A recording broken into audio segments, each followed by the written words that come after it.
Dustbin के ऊपर का कहें? जी, डस्टबिन जो आइल बड़े पैसा आ गए डस्टबिन के पंचायत में वितरण करे के, हमने के आचार संहिता के देखते हुए आचार संहिता के माने इज्जत कोई नहीं है सन, सम्मानित कोई नहीं है सन, आकि आइल चीज हमने के रोक देनी है सन कि चुनाव तो वापस हो गए पैसा? ना पैसा खाता में बा, 15वीं के अकाउंट में पैसा लागल बा, चूंकि हमारा अगर हम पैसा खाता में रह गए, लेकिन ना पैसा हम पड़ती आचार संहिता तो हमारा आचार संहिता में बांटे के पड़ित न आचार संहिता में तो पैसा नहीं दिले हो तो पहले आइल पैसा ना पैसा 10 दिन 5 दिन पहले आई तो मान ली कि दिल्ली से चाहे पटना से हम परचेज कह के ले आई थी आ ओकरा के बढ़ती तो लोग विपक्षित कहते कि मुखिया जी आचार संहिता में। बिल्कुल राजेश जी, एगो और सवाल हमरो से पूछे कि एगो योजना आयल सरकार के तरफ से केटल सेट, पशु सेट, कितना पशु शेड लागल बा जामा पंचायत में? देखिए पशु शेड के योजना रहा आउ पशु शेड में यहाँ हमने के यहाँ एको काम ना भइल, 16 गो आदमी के नाम गई रहे। ओमे मामला रहा कि रउआ अपना से कार्य पर एडवांस में 1 रुपया ना होला, माने पार्टी के 1 रुपया एडवांस ना मिलेला आ ओमे रउआ अपना से कार्य करावे के रहे आ उ कार्य करा के प्रखंड से मनरेगा विभाग से पैसा लेवे के रहे। अगर बानी तो हम 7 घंटा 6 घंटा जनता के काम कैले बनी बैठ के, मुखिया जी के खोजे के नइखे पड़ल। सुबह में गर्मी के दिन में सुबह में 6 बजे से 11 बजे ले, जाड़ा के दिन में 7 बजे से लेके 11 बजे हम जनता के जनता आवे ना आवे हम ओकरा खातिर अपन हाजिरी लेके एगो सेवक बन के। कहाँ पर रहते रहनी? अपना पंप पर, अपना दरवाजा पर, पंचायत भवन पर ना बैठे रहनी? पंचायत भवन पर 7 बजे के हमारे साथे बैठी ना 10 बजे के बाद? ना 10 बजे के बाद जब मीटिंग हुई चाहे जब कोई जरूरी काम हुई तब तो बैठे। जब मान ली पंचायत भवन पर हम अकेले का बैठे कि पता ना रउरा सामने पब्लिक बोल पाओ कि नहीं बोल पाओ, लेकिन कुछ जगह पर हम गए, कुछ जगह से ये मैसेज आयल कि मुखिया जी अपन कुछ खास लोग के पहचान के, कुछ खास लोग के ही काम जामा पंचायत में करवाले बनी, और बहुत ऐसा लोग बा जामा पंचायत के नाम आगे लेके जाए के चाहता, जामा पंचायत के जो सामाजिक लोग रहल बा, समाज में काम कैले बा, वो लोग के काम नहीं के भाई ना। ऐसा बात नहीं है, ऐसा बात नहीं है। हमारा खातिर टोटल मुखिया बनला के बाद हमार टोटल लगभग 12,000 जो जनसंख्या बा सब के हमार परिवार हो। हम ऐसा काहे सोचे कार्यकाल में 32 आदमी के प्रधानमंत्री आवास योजना के लाभ मिलल बा। जैसे 2-3 आदमी के नाम बता दी। अब रुआ नाम में मठिया पर गिरी जी बानी, अब तो पूरा नाम हमरा याद नहीं है। जामो पोखरा पर 2 आदमी रहे, नाम क्यों कर याद नहीं कर? 32 आदमी के, अरे जब लेन देन वाला यहाँ तो बात मान और वो जानता नहीं, यहाँ तो हम यूँ ना जाननी कि पैसा पार्टी के खाता में कोई आई, हमारा रहे के तो पैसा चल जाओ लोग के, गरीब के घर बन जाओ।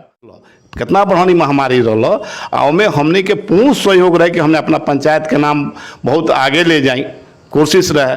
हम भी जितना चल रही कि हमना और बढ़ा के काम करें, लेकिन महामारी में हमू 1.5-2 साल हमरो पर महामारी का असर हमारा पंचायत पर पड़ल और उससे थोड़ा काम कम भई, लेकिन ओकरा बावजूद भी अगर वो तुलना पिछला 10 साल से करें ओकरा से बहुत आगे काम भइल बा। ग्रामीण प्रकाश व्यवस्था के नीचे लिखौले बनी अपना कैलेंडर में 110 LED लाइट लगाया गया है। बजट इतना ही करल, मतलब कि रिक्वायरमेंट 110 को करल। जी, पैसा कम रहे तो उतना लाइट लागल। एकरा बाद तुरंते हम लिखनी मैंने प्रखंड के सरकार से डिमांड कईनी कि हमरा के और पैसा भेजल जाओ, हमार क्षेत्र बाजार हो, ये गोरिया कोठी के बॉम्बे हो, यही लाइट से इतना लाइट से हमरा कुछ नहीं किया हो। और बाद सरकार के द्वारा फिर हमने का आदेश मिल गई 200 लगभग 170 लाइट के जौन की ग्रामीण उजाला योजना के तहत आ रहा बा।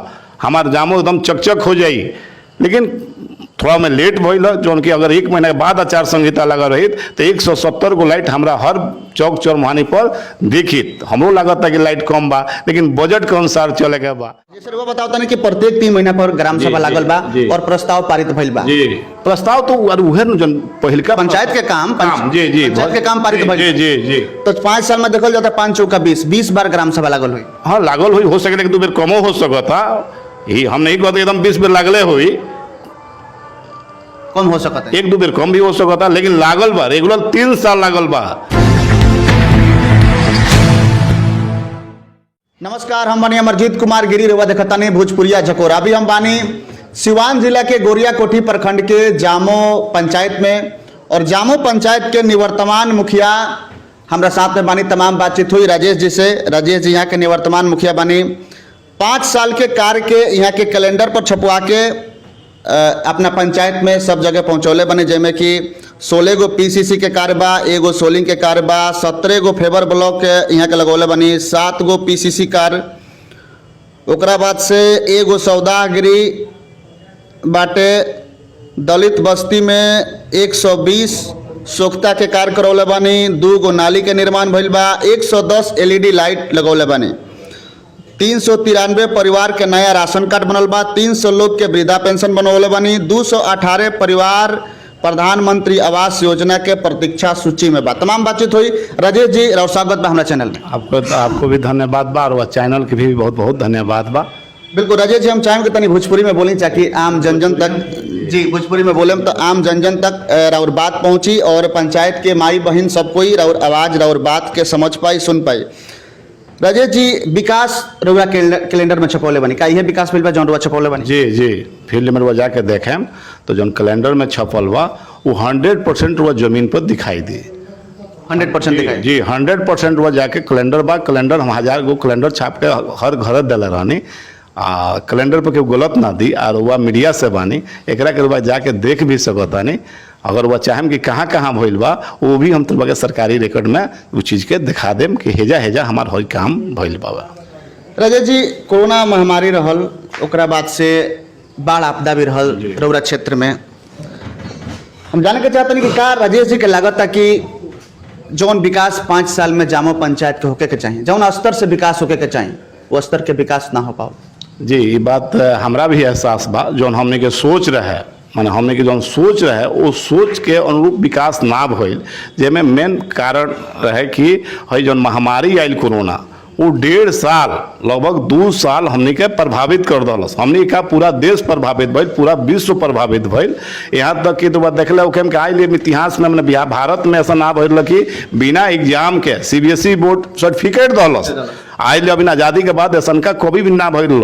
कितना बढ़ानी महामारी रहा, में हमने के पूर्ण सहयोग रहे कि हमने अपना पंचायत के नाम बहुत आगे ले जाई, कोशिश रहे। हम भी जितना चल रही कैमना के और बढ़ा के काम करें, लेकिन महामारी में हमू 1.5-2 साल हमरो पर महामारी का असर हमारा पंचायत पर पड़ल और उससे थोड़ा काम कम भइल। लेकिन ओकरा बावजूद भी अगर वो तुलना पिछला 10 साल से करें, ओकरा से बहुत आगे काम भइल बा। बिल्कुल राजेश जी के लागत है कि जौना स्तर से काम जामो पंचायत के होके के चाहिए, कोरोना वैश्विक महामारी और बाढ़ आपदा के चलते वो स्तर से काम ना हो पाओ। राजेश जी लिखौले बने सामाजिक कार्य में 218 परिवार प्रधानमंत्री योजना के प्रतीक्षा सूची में बाड़े। जी, मतलब कि मिलल अब तक केहू नहीं के? जी ना, 2017 में ग्राम सभा करके हमने के 217 आदमी के नाम चयनित करके प्रखंड के भेजनी सन और वहाँ प्रखंड में चढ़ भी गई। लेकिन जौन भी कारण होकर सरकार के आज ले में से एको गो भुगतान ना भइल। लेकिन सब सूचीबद्ध बा, सरकार के पहले पैसा हुई तो सब केहू के पैसा मिली, और भी लोग वंचित बा। वहू खातिर मुख्यमंत्री आवास योजना आ गई एगो नया, प्रधानमंत्री के बाद एगो नया मुख्यमंत्री लाइल बाटे। तो ओमे भी हमने के लगभग 150 से 200 आदमी के चिन्हित कैले बानी सन। वो नाम जाए वाला रहा, लेकिन आचार संहिता के लाग गई के वजह से वो नाम ना गई। और जौन भी लोग वंचित बा, एक एक घर के हमने के चुन के गरीब के हमने के माने मेन ध्यान वही पर बा कि केहू घर से माने वंचित ना रहे, हर केहू के सरकारी लाभ मिले।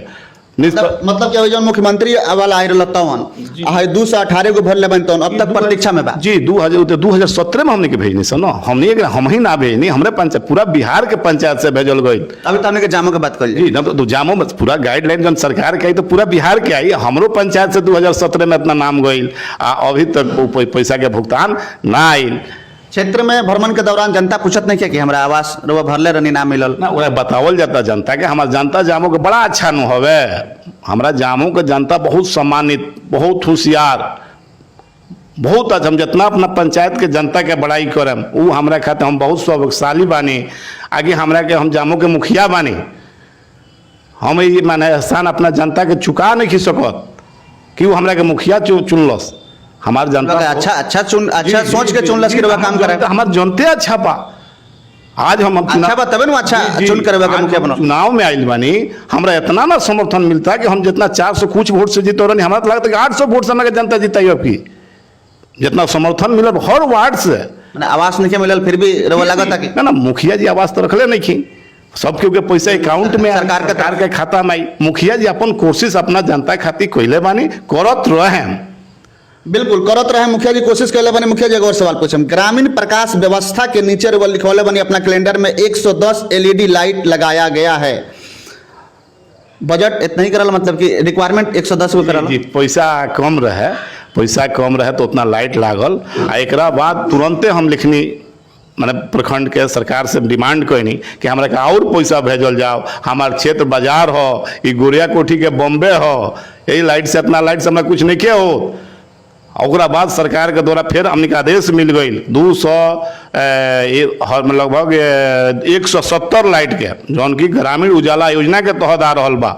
हमार जामो एकदम चकचक हो जाई, लेकिन थोड़ा में लेट भइल, जौन की अगर 1 महीना के बाद आचार संहिता लगा रही तो 170 को लाइट हमरा हर चौक चौराहानी पर देखी। हमरो लागत कि लाइट कम बा, लेकिन बजट के अनुसार चले के बा। हमार कोशिश रहे कि पूरा हमारे जामो बॉम्बे जौन बा ना, गोरिया कोठी की बॉम्बे न हो, बहुत बहन बाजार हटे, लेकिन 110 को लाइट बहुत कम पड़ल। हमार कोशिश रहे कि हर जगह लगाई, श्रद्धा रहे। बिल्कुल श्रद्धा रहे और कोशिश रहे कि हर जगह लगावल जाओ, लेकिन ना लग पावल। राजेश जी एक और सवाल बात, 218 गो परिवार के रौरा लिख के भेजले बने, जौन प्रतीक्षा सूची में बा। आम सभा के माध्यम से भेजले बने, आम सभा के माध्यम आम सभा से पास कराएंगे। जी। मुखिया जी हम जाने के चाहता नहीं, जामो पंचायत के जनता जाने के चाहता कि ये 5 साल में कई बार ग्राम सभा लागल बा? हर 3 महीना पर लागल बा, हर 3 महीना पर लागल बा। साल में 4 गो ग्राम सभा। हम रउआ पंचायत के बनी, हमरे सूचना नहीं है ग्राम सभा सूचना देनी सन। पहले 2-4 गो ग्राम सभा में 2 साल खूब लोग आवेला, बाद में तो ग्राम सभा में कहल जाला तो माने लोग कितना ना व्यस्तता बा इतना, आगे कहला के बाद भी लोग कहला कि बरुआ सम कहती बाबा तन चल दे कहते अच्छा आवता नहीं, हम 1 घंटे इंतजार करे। फिर साइन के करता है जनता पहुंचता नहीं। हमरा तो जन परसेंटेज बा उतना जनता पहुंच जाला, जौन रेशियो जौन परसेंटेज चाहिए तो जनता पहुंच जाए। हमने के प्रचार भी कइले बानी सन, ओकर वीडियो बा हमरा पाले 3-3 बेर 4-4 बेर हमने के प्रचार कइले बानी सन कि आज अमुक डेट के ग्राम सभा बावे। प्रत्येक 3 महीने पर ग्राम सभा भइल बा? जी भइल बावे। प्रस्ताव पारित भइल बा? जी भइल बावे। कौन प्रस्ताव हर 3 महीना पर पारित कइले बा? अरे जौन काम प्रस्ताव को योजना लियाला तो योजना तो 3 साल में जितना योजना पहिलका हमरा योजना मिल गइल बाबा, थोड़ा ध्यान देम। जौन हमरा योजना मिलल पहले जब हमने के मुखिया भइनी सन तो योजना इतना ना मिल गई, मतलब उम्मीद करते नहीं कि 5 करोड़ के योजना रहे, तो 5 करोड़ हमें तो सरकार दी ना 1 साल में। एगो लिमिट बा 25 लाख 30 लाख 20 लाख मिली, तो हमें से जौन काम भइल प्राथमिकता जौन प्राथमिकता के आधार पर, ओकरा बाद सेकंड फेर करावल गई कि हई काम हो गई, हई काम बाकी बा, वही के अनुरूप आम सभा में काम करत गई। हर जैसे वो बताओ तनी कि प्रत्येक 3 महीना पर ग्राम सभा लागल बा और प्रस्ताव पारित भइल बा। जी प्रस्ताव तो उहे न जन पहिलका पंचायत के काम जी पंचायत के काम पारित भइल। जी तो 5 साल में देखल जाता 5 चौका 20 बार ग्राम सभा लागल हुई। हाँ लागल हुई, हो सके 2 बेर कमो हो सकता, ये हम नहीं कहते एकदम 20 बेर लागले हुई, कम हो सकता है 1-2 बेर कम भी हो सकता, लेकिन लागल बा रेगुलर 3 साल लागल बा।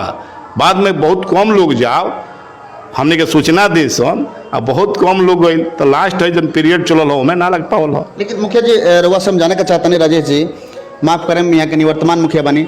राजेश जी ग्राम सभा के जौन शक्ति बा जनता के बतावे के प्रयास भइले 5 साल के दौरान कि ग्राम सभा में आई लोग अपन रउआ लोगन से बात हुई, रउआ लोगन प्रस्ताव में रहे, बतावल जाए कि कौना कौना योजना के लेके प्रस्ताव पारित हुई, जनता के बतावल गइल बा? जी जनता के बतावल जाला। जनता बहुत माने बहुत हमने के आग्रह करे सन, माने बहुत लोग से निहोरा करे सन कि रुआ हेड डेट के आम सभा बा आए, तो लोग कुछ लोग आवेला कुछ लोग ना, 300-400 आदमी से कहा तो 150 आदमी पहुँची। डायरेक्ट जौन लगे लगे जनता के लगे लगे वह कुछ वहाँ मैंने वितरण रही तो लोग ज़्यादा आई। अब लोग वही लगे ग्राम सभा मैंने का जाए के बा, लेकिन बताओ के तरह जिम्मेवारी बाकी तो बताओ। ग्राम सभा तो बहुत बड़ा शक्ति बा हम समझौता नहीं करा के, हम ग्राम सभा के माना। अच्छा ग्राम सभा का अध्यक्ष के बा मुखिया होला अध्यक्ष? जी मुखिया स्वतः अध्यक्ष होला ग्राम सभा के। हमने के बतावत नहीं सब लोग वही करेला, ऐसा बात नहीं के, लेकिन बाजार हो नहीं 2 घंटा 4 घंटा लोग के उस समय देवे के ना चाहेला, हमने की निहोरा पाती को के बोलावे नहीं, और परसेंटेज लोग मिल जाला। हाँ जी जो चाहे जो हमारा परसेंटेज चाहिए ना बहुत कभी कभी तो बहुत ज्यादा भीड़ हो जाला, कभी कभी तो बहुत ज्यादा भीड़ हो जाला, ओकरा से परसेंटेज से बढ़ के लोग आवेला। बिल्कुल राजेश जी एक और हम सवाल रुआ से पूछें कि पता ना रउरा सामने पब्लिक बोल पाओता कि नहीं बोल पाओ, लेकिन कुछ जगह पर हम गए, कुछ जगह से ई मैसेज आयल कि मुखिया जी अपन कुछ खास खास लोग के पहचान के, कुछ खास खास लोग के ही काम जामा पंचायत में करवाले बनी, और बहुत ऐसा लोग बा जामा पंचायत के नाम आगे लेके जाए के चाहता, जामा पंचायत के जो सामाजिक लोग रहल बा, समाज में काम कैले बा, वो लोग के काम नहीं के भइल। ना ऐसा बात नहीं है, ऐसा बात नहीं है। हमारा खातिर टोटल मुखिया बनला के बाद हमार टोटल लगभग 12,000 जो जनसंख्या बा सब क्यों हमार परिवार हो। हम ऐसा काहे सोचे, सब क्यों हमार परिवार हटे। काल इलेक्शन बा तो पक्ष विपक्ष बा, जीतला के बाद फिर हमार सब परिवार हो, ये लोकतंत्र के पर्व हो। हम काहे सोचे, अब केहू के पहले मिलल केहू के बाद में मिलल। अब हम राशन कार्ड खातिर गइल तो केहू के आ गइल, केहू के फाइले जब भुला गइल, तो मैं मुखिया जी के का दोष बा। मुखिया जी तो हर कोशिश कोई नहीं कि हमारा हर जनता, गरीब जनता के अनाज मिले, हर गरीब जनता के घर मिले। अपना 5 साल के हम तुलना करें ना, हम अपना से पूर्ण कोशिश आई लोग हम पंपन, हमारा अपन पंप बावे, हमारा 5 साल पंप के हिसाब देखला भइल। हम पंप के हिसाबों नहीं की जनती का हमारे पंप के हिसाब बा जनता के सेवा में। और वह 22 पंचायत में देख लें कि मुखिया लोग में कि हम 8 घंटा 7 घंटा घरे जो है, महीना में 1-2 दिन घरे को संभवतः हम कोई ना रहत होखी, लेकिन अगर बानी तो हम 7 घंटा 6 घंटा जनता के काम कैले बनी बैठ के। मुखिया जी के खोजे के नहीं खे पड़ल। सुबह में गर्मी के दिन में सुबह में 6 बजे से 11 बजे ले, जाड़ा के दिन में 7 बजे से लेके 11 बजे हम जनता के जनता आवे ना आवे, हम ओकरा खातिर अपन हाजिरी लेके एगो सेवक बन के। कहाँ पर रहते रहनी? अपना पंप पर, अपना दरवाजा पर, पंचायत भवन पर ना बैठे रहनी? पंचायत भवन पर 7 बजे की हमारे साथे बैठी ना, 10 बजे के बाद ना, 10 बजे के बाद जब मीटिंग हुई चाहे जब कोई जरूरी काम हुई तब बैठे। जब मान ली पंचायत भवन पर हम अकेले का बैठे, स्टाफ कम बा, वही स्टाफ मालूम बा पंचायत सचिव को वालों गोरिया कोठी में 5 गो पंचायत सचिव वालों, वही में टोटल गोरिया 1 गो आदमी के 3-3 गो 4-4 गो का प्रभार दहल बा। तो हम मुखिया जी पंचायत भवन में अकेले बैठ के का करें? बिल्कुल। स्वास्थ्य के लेके, शिक्षा के लेके, रोजगार के लेके का कहें जामा पंचायत खातिर? देखिए जामो में हॉस्पिटल बनल, एमे एजा के आवाम के, यहाँ के जनता के भी सहयोग रहे, लेकिन हमनियों के बहुत बहुत सहयोग रहे।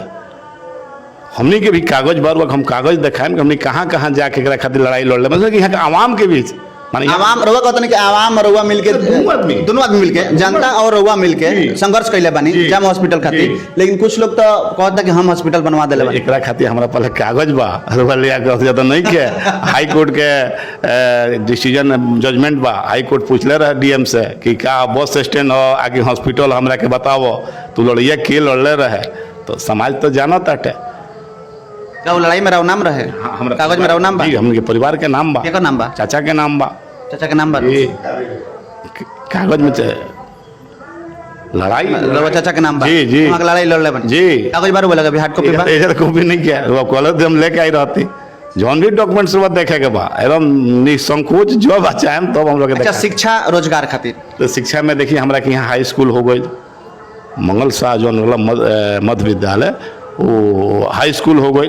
ओकरा खातिर भी हमने के एक बार कैंसिल भइल, फिर हमने के जिला में गई सन डीपीओ की यहाँ हेडमास्टर साहब के हम लेके गई हो जा अपन अनुशंसा कोई नहीं, अगल बगल के मुखिया से अनुशंसा करवानी बोला के लेके कोई नहीं सन। फिर हमने के राज्य सरकार के भेजनी सन रद्द भइला के बाद आ दोबारा में जाके राज्य सरकार सुनलस आ एक के हाई स्कूल के मान्यता दे दलस। तो हमारा कार्यकाल में तो हाई स्कूल भी जामो में मिलल कि जैसे कि खाली जामो ना जामो हेतिमपुर अगल बगल पंचायत के हर लड़का लड़की के ओकर लाभ पहुँची।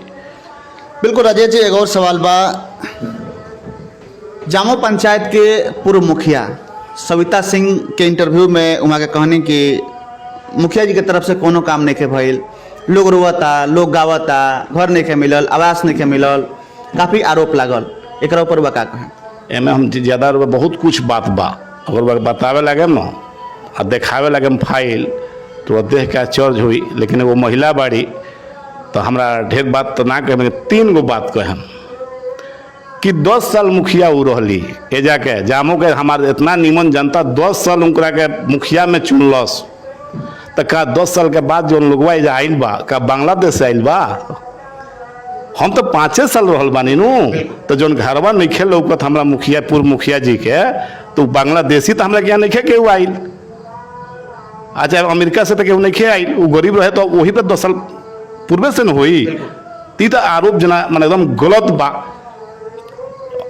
ये आरोप जौन बात माने पूतो गलत बात पहला बात। दूसरा बात कि वो आदमी का हमने सब माने एथी को माने जौन आदमी जनता के आ जौन आदमी निर्वाचन के निर्वाचन जौन हुआ स्वतंत्र इकाई होला ओकरा के धोखा देता वो आदमी हमरा पर का आरोप लगाई। जौन आदमी नॉमिनेशन करता 23 तारीख 1:40 पर आम जनता के हर केहू के पक्ष होला हर केहू के विपक्ष होला अपना पक्ष के आदमी के हर पक्ष के वो आदमी आयल हुई अपन 1 घंटे के टाइम लेके आकि हमारा के मुख्य बोलेले बानी वहाँ के चले के आ 25 तारीख के कि हमरा नॉमिनेशन में चले के बा आ 23 तारीख के नॉमिनेशन 1:40 में हो गई बा। तू जनता के धोखा भइल आ निर्वाचन के धोखा भइल। आखिर हमार पूर्व मुखिया जी जौन बानी वो वहाँ के उम्र लिखल बा सर्टिफिकेट में जौन दिल बानी शपथ पत्र न 1/1/1988 जौन की गलत बा। अब रो पूछी उमर रो याद कर लेला बानी 1988 जी वो पूछी हमरा से कैसे गलती बा। हमार निर्वाचन आयोग जौन बा निष्पक्ष होला।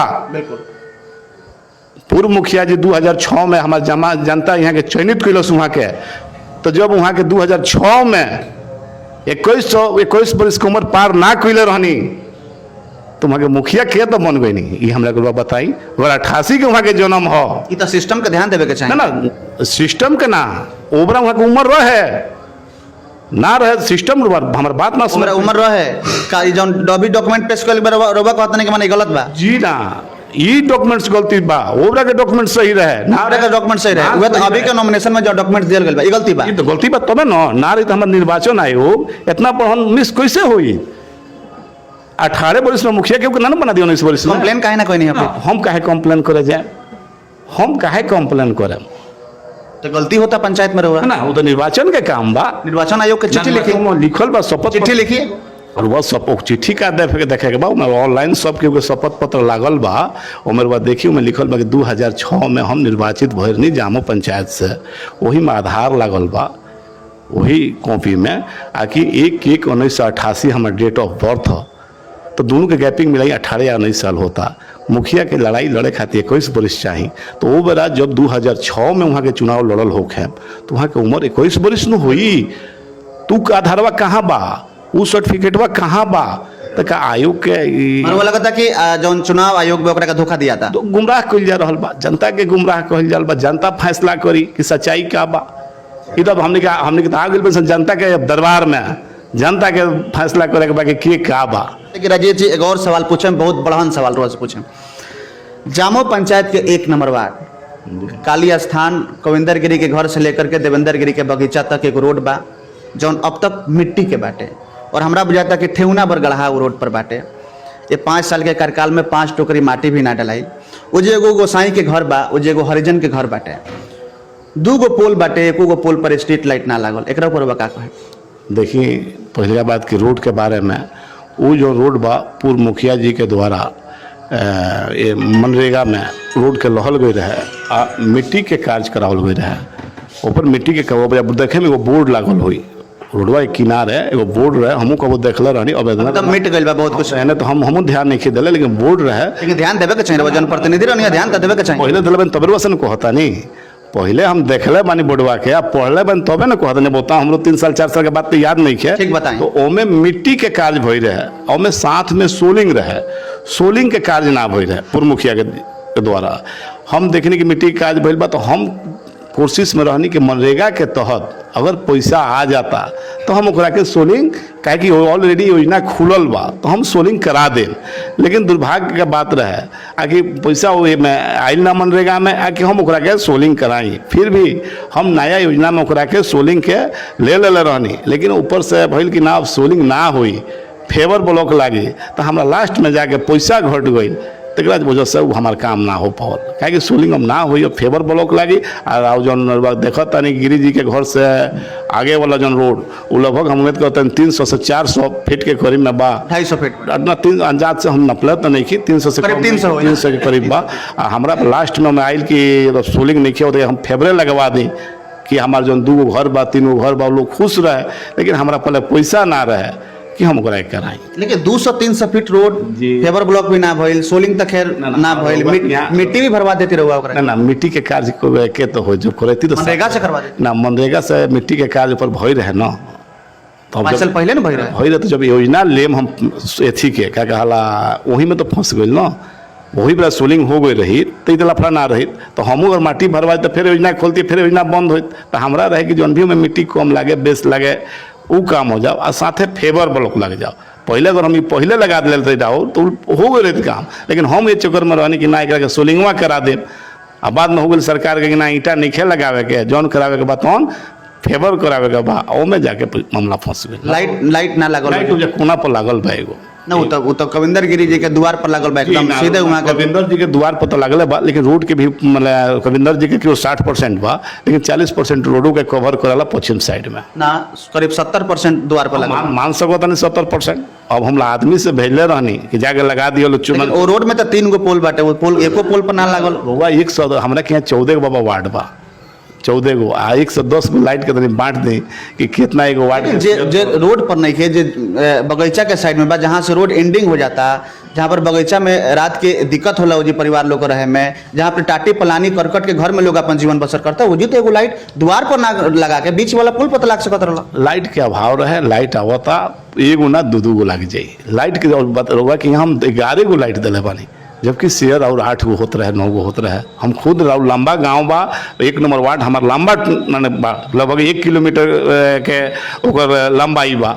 11 गो लाइट दिला के बाद भी कम बा। हमरो एहसास होता है कम बा, वो जहाँ देवे के चाहिए हमार पूर्ण माने कोशिश रही कि अगर का जनता तो माने जनता के एकदम पुकार बा कि ना मुखिया जी बहुत ज़्यादा वोट से जीतो तन चाहे उनके जितावत तनी सन, तो हम अगर सत्ता में आवत तन तो पहल का काम रही कि हम वजह लाइट लगवाते। जौन राव रोड रहे उनमें थोड़ा हम बच के काम भी कोई नहीं कि चूँकि हमारा कि यहाँ पूर्व मुखिया पर 13/2013 जामो थाना कांड संख्या 13/2013 मनरेगा के तहत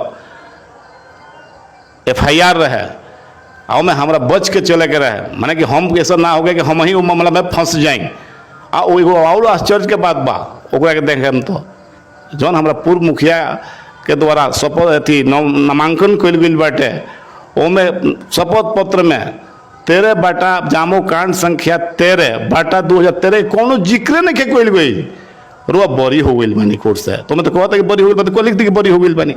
अच्छा कोना न्यायालय में राउर केस चलता वो कोनो चीज ओकर मने वो नामे निशान नहीं खे का धोखा ना भइल आयोग के। हमनी के रहे कि जौन कोरोना में बाढ़ में जौन लोग प्रभावित भइल बा, जितने हमरा पाले पंचायत से ना मुखिया के नाते ना हमरा पाले जौन भी रहे प्रभावित क्षेत्र में हम लेके अपना जनता के लगे पहुँचनी, जहाँ जहाँ प्रभावित रहे बाढ़ से वो जा अपना तरफ से चावल आटा आलू हर के ऊपर जहाँ प्रभावित रहता हाँ वो जा हम जाके वितरण करने ऊपर जहाँ एसेंशियल रहे जरूरी रहे। जी जी अपना पंचायत से ना ये चीज़ हम निजी को जी लगभग 13 क्विंटल हम आटा, लगभग 6 से 7 क्विंटल चावल, लगभग 2 क्विंटल आलू, कुछ नगद भी हम अपना जनता के जितने में रहनी वो जा लेके हम पहुँचल बानी, ओकर सेवा कोयले बानी, हमरा के सेवक में चुनले रहे वो जनता। बिल्कुल। अच्छा राजेश जी, एक और जनता के आरोप बरुआ ऊपर शायद रउआ से केहू ना कहत हुई कि मुखिया जी खुल के ना कोनो बात बोले नहीं, मतलब कि एकदम बहुत सोचे नहीं कि हमरा ऊपर कोनो हई काम करा दे तो कहीं हमरा ऊपर आरोप लग जाए, कहीं हम केस में फंस जाए, मतलब कि काफी सावधानी से काफी बारीकी से कोनो काम करे नहीं। जी जी देखिए खुल के ना आया मैंने कि हाँ ठीक बात चली है समस्या बात हम कर दे। देखिए समस्या ना हर सही समस्या के अपना जनता के साथ पैर में मिला के हम चले नहीं, लेकिन केहू गलत चीज लेके आई हम जनता के गुमराह ना करे नहीं, केहू गलत करके आई हम ना कहें कि तू जाके मारामारी कर लो, हम कहें कि बैठ के पंचायती से फरिया लो, हम रउआ के कुछ और हुकरा कुछ और करके लड़ावे के कोशिश दलाली हमरा खून में दलाली नहीं है। बिल्कुल हम ना चाहे हम केहू आइल रुआ आगे कहम कि हमरा के चल के हमके कलेक्टर बना दी, हमरा बॉस के बाद बार कलेक्टर बना देवे के। मुखिया माने का होला, मुखिया माने एगो पंचायत के एगो हेड होला 12,000 जनता के। हमरा मुखिया माने बहुत शक्ति बा, मुखिया में तो बहुत शक्ति बा। रउआ पंचायत के अध्यक्ष बनी, ग्राम सभा के अध्यक्ष बनी, रउआ तो एगो जामो पंचायत के रउआ मुख्यमंत्री बनी। मुख्यमंत्री मत कही, हम तो कहम रउआ मुख्यमंत्री बनी। शब्द माने होला कि कानून के निर्माण कइल जाला, हमरा पंचायत में कानून के निर्माण ना कइल जाला, हमरा हाथ में कानून मतलब पुलिस नहीं खे, हमरा नहीं माने एगो समानांतर पैरेलल ना वो ठीक बा। लोग कहला कि मुख्यमंत्री प्रधानमंत्री मुख्यमंत्री मुखिया ऐसा बात नहीं खे। सरकार के गाइडलाइन पर हमरा चले के बा, सरकार जौन योजना आवेला ओकरा साथे एगो चिट्ठी आवेला। अभी वो देखें कि 15वीं एगो योजना आयल बावे, पहले रहे कि रोड बनवा दी, हई कर दी, हौ कर दी, मुखिया जी 14वीं में कहने, अभी तुरंत 1 साल पहले, 1 साल मत कहीं 6 महीना पहले एगो योजना आयल बा 15वीं। अब हमें कहता है कि 40% टाइट, 40% अनटाइट, 20% स्वच्छता पर ही काम करे के बा। अब हमारा लोग कहता है कि वो रोड खराब बा, लेकिन हमारा वो गाइडलाइन पर ही चले के बा, वही गाइडलाइन पर काम करे के बा। बिल्कुल गाइडलाइन के हिसाब से चलेगा। राजेश जी कार हुआ ये बात के मान बने कि जनता समझता कि हाँ मुखिया जी के गाइडलाइन से भी चले के बा, फॉलो अप करे के बा, कुछ सरकार के तरफ से चिट्ठी भी आयल बा योजना के साथ साथ जाना के मुखिया जी के फॉलो करे के बा, हर चीज हमने के अनुसार नहीं कर सकत वहाँ के। जी जनता के समझावल जाई, जनता अपन हो, वो अपन हो, ओकरा से कहल जाई। ओमें हमारे कितना गार्जियन टाइप के लोग हुई, बहुत लोग समझते हुई जनता हमार जामो हवे, तो जामो के तो 80% जनता ई बात के समझत हुई। कुछ माता बहन हुई लोग जे ना समझत हुई लो, चाहे कुछ चाचा वगैरह हुई लोग जे निखे पढ़ले ना समझत हुई, ओकरा लगे हाथ जोड़ के समझावल जाए कि चाचा हमनी के ट्रेनवा के पटरिया जौन होला पटरिया हुई सन, वही पर ट्रेनवा दौड़ दे सरकारवा जौन दी ओकरा के हमरा करे के बारवा पूरा लेकर वो लगे पहुँच जाए के बा। जितना सरकार हमरा के देता है उस टोटल रुआ सेवा में लेके उस सेवा के पहुँच जाए के बा, हमारी यह कोशिश रही। अच्छा राजेश जी एक और हमारे सवाल बा कि 5 साल के कार्यकाल में और फेसबुक प्रोफाइल पर देखे के मिलल कि रोरा प्रशस्ति पत्र मिलल बा, काहे खातिर? जी देखिए, जिला के 4 साल के बाद माननीय मंत्री जिला अधिकारी के द्वारा पूरा सिवान जिला में 290 पंचायत में मात्र 6 आदमी के चयनित माननीय मंत्री और माननीय जिलाधिकारी महोदय द्वारा कल गई रहे, जेमें सीमा महाराजगंज अनुमंडल से ब्लॉक सब ना चुनाई रहनी, अनुमंडल में मात्र 2 आदमी के जिला में हमने के सम्मानित हो जा बुला के खोल गए रहे। कार्य के देखते हुए, ईमानदारी के देखते हुए हमारा द्वारा वो पंचायत में इंदिरा आवास में चाहे कोनो में वो पंचायत में घूम के पूछ ले, 1 रुपया 5 साल में कोनो जनता से ठगे गला काम नहीं खे खोल गई। बिल्कुल राजेश जी एक और सवाल हम लोग से पूछे कि एगो योजना है सरकार के तरफ से केटल सेट, पशु सेट, कितना पशु शेड लागल बा जामा पंचायत में? देखिए पशु शेड के योजना रहा, आउ पशु शेड में यहाँ हमने के यहाँ एको काम ना भइल, 16 गो आदमी के नाम गई रहे। ओमे मामला रहा कि रउआ अपना से कार्य एडवांस में 1 रुपया ना होला, माने पार्टी के 1 रुपया एडवांस ना मिलेला, आ ओमे रउआ अपना से कार्य करावे के रहे, आ उ कार्य करा के प्रखंड से मनरेगा विभाग से पैसा लेवे के रहे। हमने के बगल में देखनी सन बरौली प्रखंड बावे, ओमे 2-4 आदमी बनवावल आ उ दौड़ते ब्लॉक में रह गई, पैसा ओकर भुगतान ना भइल। तो हमने के यही पर लागल रहनी संगना हमने के पहले पैसा दे देव, माने हमरा लोगवा के अधो दे देव, आ ना तो आके विभागे बनवा देव, अब पैसा अपन ले ले। केटल सेट एको जमा पंचायत में ना बनल, पशु सेट नहीं ना जी ना बनल, पहले बनवावे के रहे। जी पहले पार्टी के बनवा के रहे, मुखिया जी के ना बनवा के रहे, जेकर नाम चयनित करे के रहे ओकरा खुद बनवा लेवे के रहे। केहू ना बनवावल, ना केहू ना बनवावल, केकर नाम रहे? एगो 1-2 उदाहरण देव। ये जा अथी से रहा गेहुआ से 13 नंबर वार्ड से करीब 6-7 आदमी के नाम रहे, 14 नंबर से नाम रहे, रुआ गंगा हाथा से नाम रहे, जे इच्छुक रहे जरा पहले जमीन लगभग उतना एरिया में रहे 10/16 के, वो सब लोग हमने के नाम डलनी सन, और लोग इच्छुक रहे कि हम बनाए, लेकिन मामला आके फंस गई पैसा पर। हम कैसे फंसा दिए अपना गरीब लोग के आगे? मान लो कि जमीन चाहे कहीं से बंधक रख के बना ले, और बाद में पैसा ना मिले तो हमारा क्या कहते हैं मुखिया जी नाम बहुत पंचायत में बनल बा केटल सेट, तो हमें बनल जी बगल के पंचायत लड़ौली पंचायत में केटल सेट बनल बा जी। तो हम लोग से कहनी ना कि बरौली में कुछ बनल रहे, तो हमें विभागीय ठेकेदार के द्वारा बनल रहे, गोरिया कोठी में नहीं के बनल। अपना क्या विभागीय ठेकेदार ना ही रहे? ना होइले विभागीय, वहाँ कुछ बरौली में लौकता, कुछ बड़हरियो में लौकत हुई। बड़हरिया में बनल? जी हम बड़हरिया में भी देख हम खुद देख ले, बड़ा अच्छा लगत रहे देखे में, लेकिन हमें ठेकेदार अपना माध्यम से अले, हमने की कोशिश रहे कि ठेकेदार आगे बना दी, अपन पैसा वो ले ली, हमारे गरीब जनता ना फंसी, न 1,60,000 चाहे 1,40,000 लगा के कहाँ दौड़ी, हमारा तो चेक काटे का पावर है। समस्या रहे रउआ कहते कि समस्या रहे केटल सेट ना मिल पावल जमा पंचायत के केहू के भी। डस्टबिन के ऊपर का कहें? जी डस्टबिन जो आइल बड़े पैसा आ गए डस्टबिन के पंचायत में वितरण करे के, हमने के आचार संहिता के देखते हुए आचार संहिता के माने इज्जत कोई नहीं है सन, सम्मानित कोई नहीं है सन, आकि आइल चीज हमने के रोक देनी है सन कि चुनाव तो वापस हो गए पैसा? ना पैसा खाता में बा, 15वीं के अकाउंट में पैसा लागल बा, चूंकि हमारा अगर हम पैसा खाता में रह गए, लेकिन ना कैसे हम पड़ती आचार संहिता, तो हमारा आचार संहिता में बांटे के पड़ित न आचार संहिता में तो पैसा नहीं दिले हो, तो पहले आइलो पैसा ना पैसा 10 दिन 5 दिन पहले आई, तो मान ली कि दिल्ली से चाहे पटना से हम परचेज कह के ले आई थी आ ओकरा के बढ़ती, तो लोग विपक्षित कहते कि मुखिया जी आचार संहिता में देखिए वोट पैसा आचार संहिता से पहले नहीं आइल बार वाला पैसा तो हम ओकरा के जब परचेज करे तो ये आचार संहिता देखल जाई ना, पैसा कब से बहु ना, जब हमार कोर्ट से डोंगल से जब पैसा निकले जाइया तो ये आचार संहिता देखल जाए। एगो पहला बात ही, दूसरा बात तो गाइडलाइन आइल बा जौन कि लोगवा कहता ना कि मुखिया जी बड़ा डेरा के काम करेनी, तो डेरा के काम ना करेनी, कानून के सम्मान करते हुए काम करेनी। ओमे गाइडलाइन है कि कुड़वा के तो कुड़वा ला दे देम हम बक्सवा, 2 दिन के बाद वो भर जाई तो ओकरा के सफाईवा के करी, तो ओकरा खातिर यही खातिर रोक दहल गई कि जिला में कोनो स्कीम आइल बा, हर वार्ड में एक आदमी के टेम्पोररी नियुक्ति हुई, ओकरा के ठेला दी आई आ आके रोज कूड़ा में से ले जाके जहाँ ओकरा के विघटन करे बाबू ले जाए करी। हम तो मान ली दे दिल रहती, चले रहती, हमरो इच्छा रहे कि दिया जाओ, लेकिन हमारा वो लोग 2 दिन के बाद ओकर परिणाम का आई, वो कुड़वा की ले जाके कहाँ फेंकाइत कुड़वा।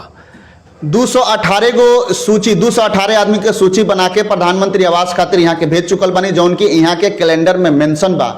अब कई गो आवास मिलल बा, फिर से यहाँ से हम बात करें, कई गो आवास रुआ दिले बनी अपना कार्यकाल में? कार्यकाल में 32 आदमी के प्रधानमंत्री आवास योजना के लाभ मिलल बा। जैसे 2-3 आदमी के नाम बता दी। अब रुआ नाम में मठिया पर गिरी जी बानी, अब तो पूरा नाम हमरा याद नहीं है, जामो पोखरा पर 2 आदमी रहे, नाम केहू का याद नहीं है। 32 आदमी के, अरे जब लेन देन वाला यहाँ तो बात मान रहा जानता नहीं, यहाँ तो हम इहो ना जाननी कि पैसा पार्टी के खाता में कहिया आई, हमारा के तो पैसा चल जाओ, लोग के गरीब के घर बन जाओ।